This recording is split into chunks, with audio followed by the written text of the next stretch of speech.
네, 42편입니다. 일단 42편과 43편은 그 한 편에 연결된 시편입니다. 그래서 43편도 좀 연결해서 나중에 좀 볼 겁니다. 표제를 보면은 고라자손의 마시길 인도자를 따라 부르는 노래 이렇게 되어 있는데요. 어, 이 시는 결론부터 말하면 고라 자손들의 시인데요. 이 고라 자손들이 다윗의 시를 인용한 것으로 좀 그렇게 보고 있습니다. 어, 이제 고라 자손들이라고 하면 여러분 생각나는 게 그 반역 사건 때문에 광야에서 반역 사건 때문에 땅이 입을 벌려 그들을 삼켰었죠. 그렇게 삼킴을 당했던 자손들이 고라 자손인데 그때 다 죽은 건 아니었습니다. 그들의 그 남은 자들의 이제 후손이고 그렇게 그 남은 자들은 이제 그 이후에도 계속 이 이스라엘 안에서 가나안 땅 안에서 이제 계속 그 대를 이어갔고 다윗의 싸움을 돕는 용사로 이름을 날리기도 했고 성의 문지기로 봉사하기도 했었고 성전의 음악을 담당하기도 했었는데 그 중에서 유명한 사람이 헤만과 아삽을 들 수 있습니다. 또 여호사밧 왕 때에는 노래하는 자들로 다시 이제 언급이 되기도 하고요.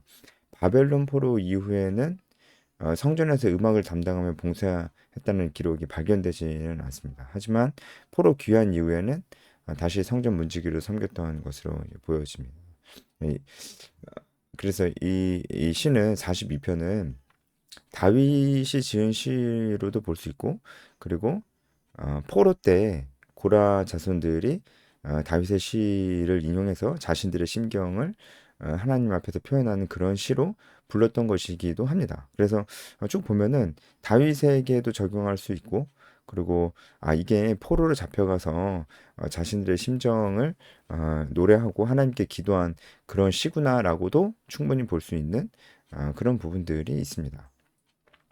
마스기르라고 되는데 이 마스기르라는 것은 교훈적인 내용을 담고 있는 시라는 뜻입니다. 그래서 이것이 또 교훈시로 분류가 됩니다. 1절의 내용을 보겠습니다. 아주 유명한 말씀입니다. 사슴이 시냇물 찾기에 갈급한 같이 내 영혼이 주를 찾기에 갈급하나이다. 어, 여기서 갈급하다는 것은 부르짖다 헐떡이다라는 뜻이에요. 그래서 굉장히 갈급한 진짜 갈급한 그런 상태를 얘기하고 있습니다. 하나님 앞에서 정말 갈급한 그런 심령을 얘기하고 있어요. 사슴이 시냇물을 찾고 있는데요.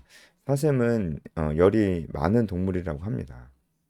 특히 이 팔레스타인 지역에 사는 사슴들은 이 물을 찾아서 마셔야지 생존을 할 수가 있는데 이 팔레스타인의 기후와 그 토양이 좀 특이해요. 그래서 기후가 어, 비가 내리는데 비가 1년 동안 강수량이 그렇게 많지 않아요. 그런데 그나마도 우기에 집중적으로 내리고 건기에는 정말 비가 많이 안 내립니다. 그러니까 어, 이제 물가가 많이 없겠죠. 그런 상태에서 이 열이 많은 동물인 사슴이 굉장히 고통스러운 일들이 있습니다. 그래서 사슴이 특히 이제 이 건기 때 이렇게 시냇물을 어, 찾기에 갈급한 거예요. 이것은 생존의 문제입니다. 그러니까 우리도 이와 같이 정말 나에게 생존이 달린 문제인 것처럼 하나님을 찾고 하나님과 인격적인 교제를 하기에 정말 그렇게 애써야 되는 것이 어, 정말 우리가 그렇게 해야 되겠습니다. 다른 것을 찾기에 갈급한 게 아니고 정말 이게 생존의 문제다라고 생각을 하면서 음, 정말 하나님과 인격적인 교제, 말씀과 기도 가운데 있어야 되는 것이 그게 맞는 것 같습니다. 이 사슴이 그 시냇물을 찾아 헤매는데 이 건기 때 특별히 이런 그 사슴이 시냇물을 찾아 헤매는데 이때 그 맹수들이 그것을 잘 알고 이 물가에서 이런 사슴이나 이런 동물들이 물을 마시러 오기를 또 기다린다고 합니다. 이제 올 때쯤 덮치려고. 이 설명을 저도 좀 보면서 좀, 야, 그렇구나. 그런 생각이 들었어요. 이 시인이 그것까지 의도한 것인지 모르겠지만 이 표현이 참 너무 절묘하다. 너무 깊다. 이 표현이. 그런 생각이 들었어요. 왜냐면 우리도 하나님을 찾기에 갈급한 마음으로, 정말 그런 갈급한 마음으로 이제 말씀과 기도의 자리에 우리가 개인적인 말씀과 기도의 자리든지 아니면 예배의 자리든지 우리가 그렇게 나아가서 하나님께 집중하려고 할 때 그 결정적인 순간에 우리의 집중력을 흐트리는 게 있어요. 이제 뭔가 우리 마음을 빼앗고 정신을 놓게 만들고 자꾸 이제 우리 마음을 집중하지 못하게 만드는 것들이 있어요. 이제 그것이 마치 사탄의 유혹처럼 우리 마음 가운데 오지 않는가. 마치 시냇물을 발견해서 그 시냇물에서 이제 물을 마시기 직전에 그때 덮치려고 하는 맹수처럼 어, 이런 유혹들이 우리를 덮치는 것이 아닌가. 결정적인 순간에 그런 일들이 우리 실제로 그런 일들이 겪잖아요. 그래서 끝까지 이 하나님께 집중하는 게 중요하겠다는 생각을 또 해봤습니다. 또 여기 시냇물이라는 표현이 아파크인데 아피크, 아피크라는 히브리어인데요. 이게 그 골짜기, 해협, 수로 이런 뜻이에요. 그러니까 이 시냇물은 이 건기에도 어, 거기 물이 있는 거예요. 마르지 않는 거예요. 그러니까 여기는 1년 내내 물이 있는 곳입니다. 여기가 바로 이제 근원지입니다. 이제 수원지예요. 수원지. 물이 마르지 않는 곳. 물이 1년 내내 마르지 않는 곳. 영원히 마르지 않는 물. 뭐가 생각납니까? 우리 주님께서 예수님께서 예수님 자신을 영원히 목마르지 않는 생수로 비유하셨잖아요. 여기는 영원히 마르지 않는 생수가 바로 이 시냇물입니다. 그러니까 이 시냇물은 하나님과의 인격적 만남, 인격적인 하나님과의 교제를 상징하잖아요. 그러니까 하나님과의 인격적인 교제는 정말 마셔도 마르지 않는다는 거예요. 마셔도 정말 하나님을 말씀을 통해서 알아가도 절대 계속적으로 알아갈 것이 있고 하나님을 발견하게 되는 것이 경험하게 되는 것이 있고 하나님과 더 깊이 있게 되고 나를 사랑하시는 하나님을 계속적으로 우리가 경험할 수가 있다는 거예요.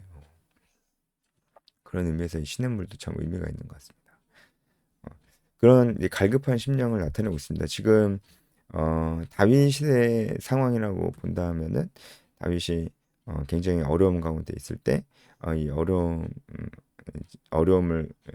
어려움을 하나님 앞에 토로하면서 하나님을 강력하게 붙들고 있는 그런 상황이다라고 볼 수가 있는 것이고 고라 자손의 시라고 본다면은 이제 지금 포로의 상황에 있으니까 또 그 고난 가운데 갈급한 심령으로 하나님 붙잡고 있는 상황이라고 볼 수가 있는 것입니다.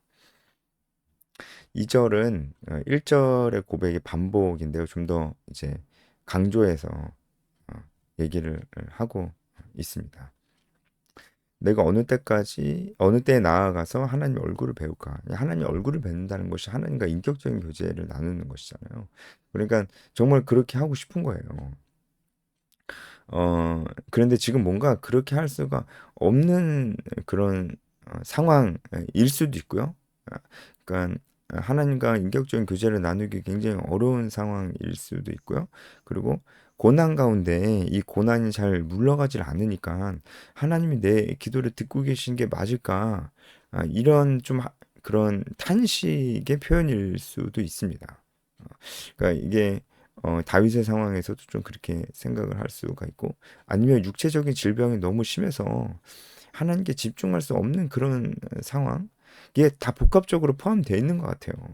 아, 너무 고난이 거세니까 하나님께 집중할 수 없는 상황이어서 내가 정말 평안할 때 하나님과 깊이 있게 교제할 때 그때를 그리워하는 거일 수도 있고 그리고 이 고난이 빨리 물러가지 않으니까 하나님 제 기도 들으시는 거예요 이렇게 탄식하는 것일 수도 있고 그러니까 뭔가 하나님과 교제할 수 있는 환경이 마련되어 있지 않는 그런 상황일 수도 있습니다. 그러니까 어, 성소에서 하나님께 제사를 드리고 할 수가 없는 상황인 거죠. 그러니까 고라 자손 같은 경우에는 이런 상황입니다. 지금 포로로 잡혀와 있으니까 예루살렘을 그리워하면서 하나님께 제사를 드리고 할 수 없는 그런 상황인 것이죠. 하나님께 마음껏 나아갈 수 없는 그런 상황인 것이죠. 우리에게 적용하자면 하나님께 마음껏 모여서 공동체 활동을 하고 신앙 활동을 하고 한 마음으로 예배를 드리고 할 수가 없는 그런 상황일 수 있다는 거예요. 그런 의미에서 어느 때에 내가 하나님과 교제를 할 수가 있겠습니까? 하나님 얼굴을 볼 수가 있겠습니까? 이렇게 고백을 하고 있는 것입니다. 어쨌든 하나님과 교제를 나누고 하나님 내 삶 속에서 하나님 경험하고 이런 것을 너무나 갈급해하는 거예요. 그 마음은 진짜 우리에게도 있어야 되는 그런 마음입니다. 근데 그 이 시인을 괴롭게 하는 게 사람들이 뭐라고 하냐면 종일 내게 하는 말이 내 하나님 어디냐. 그러니까 이 시인이 굉장히 고통 가운데 있으니까 이 하나님을 믿지 않는 자들이 와가지고 야 너가 진짜 하나님을 믿는다면 잘 믿는다며 그럼 네 하나님이 지금 너 그렇게 고통스러워할 때 너 하나님이 지금 뭐 하고 계시냐 이렇게 얘기하는 거죠. 그 얘기를 들으니까 정말 고통스러운 거예요. 이제 이 하나님을 믿지 않아서가 아니고 어 이제 좀 다른 의미로 이제 하나님의 영광이 훼손이 되고 이제 그런 부분들도 고통을 주는 것이고 이제 그런 의미로 내 눈물이 주야로 음식이 되었다 이렇게 얘기하는 거죠. 이런 악인들의 말에 동조하는 거라고는 볼 수가 없을 것 같아요. 동조해서 이제 눈물을 흘리는 것이라기보다는 일단은 고통 가운데 있으니까 고통의 눈물을 흘리는 것이고 그리고 어쨌든 그 이 안 믿는 자들이 말하는 이런 말들이 어 정말 그 참담한 말들이니까 하나님 더 이상 이런 말들이 들려서는 안 됩니다. 어, 하나님은 반드시 우리 기도를 들으시고 응답하시는 분이십니다. 이런 고백을 하기를 원하는 것이죠. 그런 의미에서 눈물이 나는 것이라고도 좀 볼 수가 있습니다. 그러면서 이제 4절에 이제 이렇게 회상을 합니다. 어떨 때 회상하냐면 성일에 거룩한 성일에 하나님 앞에서 그러니까 이 성소에서 기쁨과 감사의 소리를 내며 하나님의 집으로 인도하는 것. 그러니까 찬송하면서 하나님의 집으로 사람들을 인도했던 것. 이게 좀 어떤 장면이 생각나는? 이제 다윗이 여호와의 궤가 여호와의 전으로 들어올 때 그 앞에서 이제 춤췄던 거. 이런 것들도 기억이 좀 나고. 뭐 이제 성일이라고 하는 것은 이제 그 절기 때는 축제가 많이 있었습니다. 화목제 같은 경우에는 마지막에 동네 축제로 함께 그 제물을 나눠 먹는 것이니까요. 이제 그럴 때 함께 소리를 내고 기뻐하면서 하나님을 찬양했었던 그때의 일이 생각이 나는 거예요. 근데 그때 일을 생각하면 기분이 좋은 게 아니고 마음이 상하는 겁니다. 그때 일을 생각하면은 이게 다윗의 상황에 적용하면은 뭔가 이제는 그럴 수가 없는 상황인 거죠. 이제 대적들의 방해가 있을 수 있고 육체적인 질병의 어려움이 있고 어쨌든 구체적으로는 알 수 없지만 다윗에게 닥쳐진 상황이 지금 그렇게 할 수가 없는 상황이기 때문에 마음이 상하는 거예요. 고라 자손들도 마찬가지죠. 포로로 잡혀 있으니까 예루살렘에서 그렇게 하나님의 성의를 거룩하게 지키던 때를 회상할 때 그렇게 할 수가 없는 그런 상황인 거죠. 어, 그래서 마음이 상하는 겁니다. 고통 가운데 있을 때, 고난 가운데 있을 때, 하나님을 기쁘게 찬양했었던 때를 오히려 그리워하는 거죠. 오히려 하나님이 기쁘게 찬양했던 때를 그리워하면서 마음이 상하는 것은 그렇게 하고 싶다는 거예요. 이 고통 가운데 있는데 지금 하나님을 기쁘게 찬양하고 그렇게 하고 싶다는 거 아니겠습니까? 그렇게 하지 못해서 오히려 또 고통이라고 하는 건 아니겠습니까? 어, 그러니까 우리도 이 고난 가운데 있을 때 정말 하나님께 더욱더 깊이 있게 나가는 것을 더욱더 사슴이 말 그대로 시냇물을 찾기를 갈급한 것처럼 우리도 그렇게 해야 되겠습니다. 지금 이 시인의 마음은 그런 마음입니다. 고통 가운데 있는데 어, 하나님께 온전히 예배드리고 하나님과 온전히 교제할 수 없는 이 상황이 오히려 이 시인의 마음을 상하게 하고 있는 그런 상황인 것이죠. 그러면서 이제 스스로에게 다시 힘을 주고 위로를 줍니다. 내 영혼아 어찌하여 낙심하며 어찌하여 내 속에서 불안해하는가. 이 말씀도 너무나 유명한 말씀이죠. 너는 하나님께 소망을 두라. 그가 나타나 도우심으로 말미암아 내가 여전히 찬송하리라. 이것은 하나님께서 반드시 회복시켜 주실 것이라는 그런 믿음에서 오는 그런 고백이라고 볼 수가 있겠죠. 이런 소망을 품을 때 시인은 반드시 자신의 상황이 나아질 것을 반드시 100% 확신하면서 이렇게 얘기하는 건 아닙니다. 상황이 나아지지 않을 수도 있어도, 아니, 상황이 나아지지 않아도 이제 기뻐할 수 있다는 거예요. 왜냐면 상황이 나아지지 않아도 하나님께서 그 고통 가운데에서도 하나님이 깊이 이 시인과 교제하며 하나님이 사망의 음침한 골짜기에서도 함께 해주실 것을, 그건 너무나 확실한 거거든요. 상황은 하나님이 낫게 해주실 수도 있고 낫게 해주지 않으실 수도 있어요. 하지만 100% 분명한 건 이렇게 간절한 마음으로 갈급함으로 하나님을 찾으면 하나님과 인격적 교제는 반드시 회복이 된다는 거예요. 성소에서 예배를 드리든 못 드리든 어쨌든 어떤 상황이든 반드시 회복될 것을 믿기 때문에, 굳게 믿기 때문에 미래적 소망으로 내가 여전히 찬송하리로다. 불안할 필요 없다. 낙심할 필요 없다. 이렇게 얘기를 하는 것입니다. 이것을 내 상황이 반드시 100% 나아질 것이라는 것을 믿어라. 어, 그래서 이미 이루어질 것이라고 선포하면서 그러면서 찬송해라. 이렇게 적용하면 곤란합니다. 그런 얘기 많이 하잖아요. 말엔 힘이 있다. 이러면서 선포해라. 미래의 일이 이미 이루어진 것처럼 선포해라. 나는 나을 수 있다. 나을 수 있다. 나을 수 있다. 3번 얘기해라. 근데 믿음으로 선포해라.